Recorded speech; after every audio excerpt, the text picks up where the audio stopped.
ख्वाजा हसन बसरी फरमाते हैं, मैं एक दिन तकरीर कर रहा था तो पीछे पर्दे के पीछे औरतें भी सुन रही, तो मैंने तकरीर में कहा कि रब करीम के दरवाजे पे दस्तक देते रहा करो, दस्तक देते रहोगे तो एक न एक दिन दरवाजा खुल जाएगा। तो कहते हैं तकरीर अभी मैं कर ही रहा था कि पीछे से खातून बोल पड़ी, हसन बसरी इजाजत हो तो कोई बात करूं? तो मैंने कहा पाक बीबी कर लो। कहने लगी क्या दर्श दे रहे हो कि अल्लाह के दरवाजे पे दस्तक दो कभी न कभी खुल ही जाएगा? कहा हाँ। कहने लगी मुझे ताज्जुब हुआ तेरी बात सुन के। आपको क्यों ताज्जुब हुआ? कहने लगी वो खातून मार्फत इलाही के उस मकाम पे थी। कहने लगी हसन बसरी पहले ये बता, रब करीम का दरवाजा कभी बंद भी हुआ है?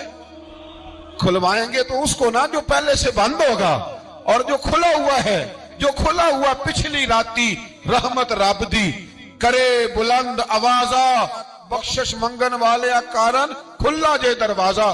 फरमाया कभी बंद भी हुआ है? हजरत